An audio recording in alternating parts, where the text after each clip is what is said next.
दोस्तों आप लोग देख रहे हैं राइडिंग भोजपुरी और राइडिंग भोजपुरी में आप लोगों का बहुत बहुत स्वागत है। दोस्तों अभी के समय में भोजपुरी फिल्म इंडस्ट्री कहीं ना कहीं एक एल्बम इंडस्ट्री बन के रह गई है, आप लोगों को पता होगा। और जिस फ्रीक्वेंसी में पहले फिल्में बनती थी उसके कंपैरिजन में अभी के समय में फिल्में काफी कम बन रही हैं। और इससे क्या हो रहा है कि जो एक्चुअल में एक्टर हैं जिन्होंने फिल्मों में काम करके अपने एक्टिंग के बदौलत भोजपुरी फिल्म इंडस्ट्री में अपनी पहचान बनाई है, उन लोगों का कहीं ना कहीं प्रेजेंस कम देखने को मिल रहा है भोजपुरी फिल्म इंडस्ट्री में। खैर आप लोगों को बता दें दोस्तों कि आज एक वेब सीरीज रिलीज हुआ है बहुत ही बेहतरीन, जो कि मैंने आज देखा। और आप लोगों को बता दें कि उस वेब सीरीज में फीचर किया गया है अवधेश मिश्रा जी को। अवधेश मिश्रा जी को आप लोग जानते होंगे, भोजपुरी का काफी कम ही ऐसा फिल्म होगा जिसमें उन्होंने काम नहीं किया है। और ये भोजपुरी के काफी जाने माने एक्टर हैं और इन्हीं का एक वेब सीरीज रिलीज हुआ है जिसका नाम है अंतिम क्षण। और इन्हीं के साथ इस वेब सीरीज में फीचर हुई है माया यादव जी। आप लोग इनको भी जानते होंगे कि भोजपुरी फिल्म इंडस्ट्री में जितने भी फिल्में रिलीज होती है मैक्सिमम फिल्म ये माँ का किरदार करती है, तो ये भी इस वेब सीरीज में है और बहुत ही शानदार वेब सीरीज है। सही मायने में एकरा कहल जाला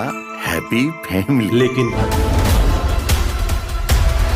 क्योंकि करीब 25-30 मिनट का ये वेब सीरीज है जिसको मैंने देखा। और इस वेब सीरीज में आप लोगों को देखने को मिलेगा कि किस तरीके से जो लोग गांव से शहर में चले जाते हैं, गांव के परिवेश से शहर के परिवेश में ढल जाते हैं और गांव आना जाना उनका कम हो जाता है, एकदम ना के बराबर हो जाता है। और इस वजह से उनके बच्चे भी गाँव की चीजों को नहीं देख पाते हैं। और एक त्योहार जो आता है वो किस तरीके से उन लोगों को गांव से कनेक्ट करता है, गांव की मिट्टी से, गांव की पारिवारिक चीजें से, ज्वाइंट फैमिली किस तरीके के गांव में होते हैं, कैसा माहौल होता है, तो वो सब चीजें उन लोगों को शहर से खींच लाती है गांव की तरफ। मतलब समझिए कि अपने बिहार की जो मिट्टी की खुशबू है, बिहार का जो माहौल होता है, जिस तरीके का पारिवारिक माहौल होता है, कुछ उस टाइप की चीजें इसमें दिखाई गई है। बहुत ही प्यारा वेब सीरीज बनाया गया है जिसका नाम है अंतिम क्षण, जो कि इसका पहला एपिसोड को दोस्तों रिलीज कर दिया गया है। और इसको मैंने देखा, बहुत ही ज्यादा मुझे पसंद आया। बाकी माधव फिल्म्स और आरती फिल्म्स के माध्यम से इस वेब सीरीज को रिलीज कर दिया गया है दोनों ही चैनल पर। और इसका लिंक भी मैंने अपने वीडियो के डिस्क्रिप्शन में दे दिया है, तो वहां से भी जाकर आप लोग इस वेब सीरीज को देख सकते हैं। तो बहुत ही शानदार वेब सीरीज है, पारिवारिक वेब सीरीज है, आप लोग इसको देखिए, आप लोगों को बहुत ही ज्यादा पसंद आने वाला है। तो जाइए आप लोग इसको देखिए और ढेर सारा प्यार दीजिए और कमेंट बॉक्स में बताइए कि आप लोगों को ये कैसा लगा। तो दोस्तों अभी का कुछ यही अपडेट है, तो इस वीडियो में सिर्फ इतना ही। मिलते हैं आप लोगों से नेक्स्ट वीडियो में। थैंक यू सो मच इस वीडियो को देखने के लिए।